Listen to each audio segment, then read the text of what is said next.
OSI itu apa sih? Loh masa gak tahu OSI? Yuk kita belajar bareng.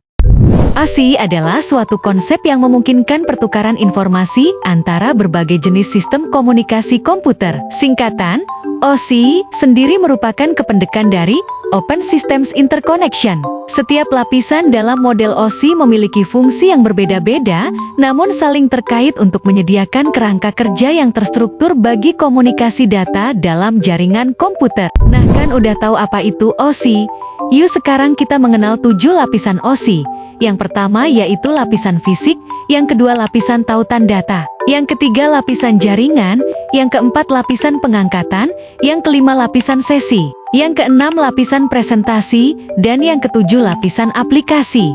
Oh iya, OSI layer juga memiliki dua bagian loh dan ada dua yaitu bagian upper dan lower. Lapisan lower terdiri dari lapisan fisik, lapisan tautan data, lapisan jaringan, dan pengangkatan, sedangkan lapisan upper terdiri dari lapisan sesi, presentasi, dan lapisan aplikasi. Nah bagaimana? Apa sekarang sudah tahu apa itu OSI? Yeay, aku sudah sedikit tahu tentang OSI. Tapi aku tidak tahu apa fungsi dari ketujuh lapisan OSI itu. Oh iya ya aku lupa menjelaskannya.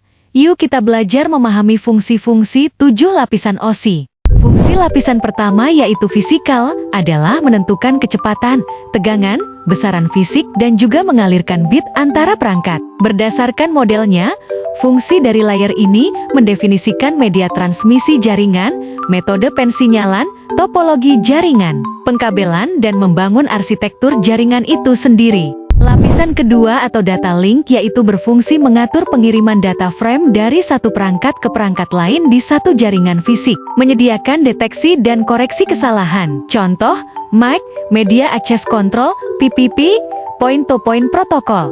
Fungsi lapisan ketiga atau lapisan network atau jaringan memiliki fungsi dan tugas membuat header untuk paket dengan berisi informasi IP baik IP pengirim maupun IP tujuan data.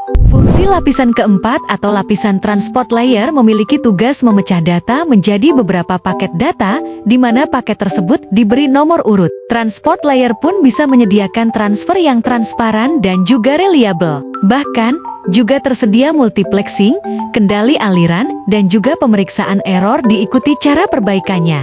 Fungsi lapisan kelima atau session, di mana lapisan ini berfungsi secara singkat memisahkan data dalam berbagai aplikasi. Sedangkan, tugas selanjutnya sebagai lapisan kelima adalah mendefinisikan sebuah koneksi untuk dapat dibuat, dikelola, dan juga dikembangkan. Contoh protokol pada model ini diantaranya adalah NFS, SMB, NetBIOS, NetBIOS, RTP, PAP, dan ADSP. Fungsi lapisan keenam atau presentasi, lapisan presentation layers, merupakan protokol yang berfungsi mentranslasikan format data yang ingin ditransmisikan oleh aplikasi melalui sebuah jaringan. Data pun akan terenkripsi dan juga deskripsi oleh sistem. Contoh protokolnya adalah MIE, SSL, Redirector Software, TLS, dan banyak lagi. Fungsi lapisan ketujuh atau aplikasi, lapisan aplikasi untuk bagian lapisan terakhir adalah application layers, yaitu lapisan yang menjadi pusat interaksi antara pengguna dengan aplikasi yang bekerja dengan fungsi sebuah jaringan. Fungsi lainnya adalah melakukan konfigurasi mengenai cara aplikasi bekerja menggunakan sumber daya jaringan.